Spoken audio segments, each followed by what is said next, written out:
Bueno, Miguel, siempre es duro perder y perder así, pero también digo que si hay que perder, que se pierda así, con la imagen que ha dado el equipo, ¿no? Sí, creíamos en... es difícil, ¿vale?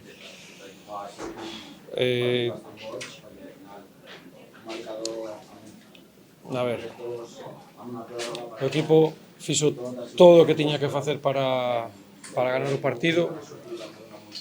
Creo que o esforzo foi brutal para xogar o que xogamos hoxe, apretar ao Barça en todo o campo, replegar, correr. Creo que hai que ter moi boas pernas, hai que ter moi bo corpo, estar moi ben preparados, pero que ademais fomos capaces de ser nós con balón. Non sei se fomos mellores ou non fomos mellores, pero eu estaba tranquilo porque veía que o equipo tiña claro o que tiña que xogar e o único pero que podo poñer son os 3 goles encaixados, non? Creo que fixemos moitas cousas ben e me dá pena marcharme para casa porque viña convencido de que podíamos ganar a Copa. Sí. Bueno, un partido deste tipo, Miguel, se define por detalles, cales foron?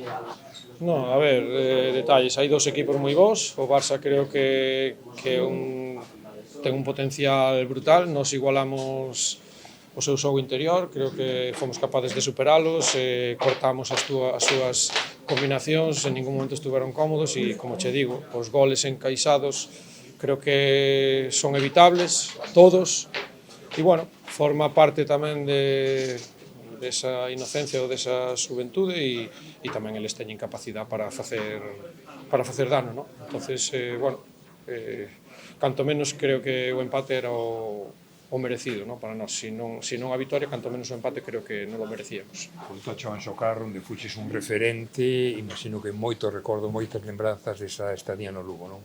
Sí, a ver, eu estuve aquí con bastantes xogadores de Coruña, entre eles Braulio, e estuve con Ballesta e con Presi e con Mouriz. Gardo moi bons recordos daquela época. E, bueno, un mal día hoxe no Anxocar. Me gustaría ver, bueno, pois marchar con outra cara, pero, como digo, quedanos ahora 2-3 meses de competición. É o máis duro pensar que o domingo hai Liga, porque isto está organizado así. E se non ganas, ahora compites en Liga, a ver, como lle digo aos rapaces que o domingo vamos a facer outro esforzo, non? Minuto 93 dos dos, en cualquier otro contexto, cualquier equipo se hubiese replegado, tú le pedías a los tíos que presionaban. En la prórroga lo mismo. Sí, porque creía que era o que nos estaba dando de comer. Creía que o Barça estaba incómodo, que nos apretábamos ben. A ver, en algún momento nos meten atrás e sabes que cada acción centro-lateral, un contra un, dos contra un, che poden facer dano e canto máis nos estuveramos, mellor. Por iso falo do esforzo que fixo o equipo. Bueno, certo que algún xogador acabou xa moi canso, pero só podo que felicitalos, non? Creo que, bueno, a xente que veu creo que pode estar orgullosa dos rapaces e eu só lle podo dar as gracias a eles polo esforzo. Vale, moi bien.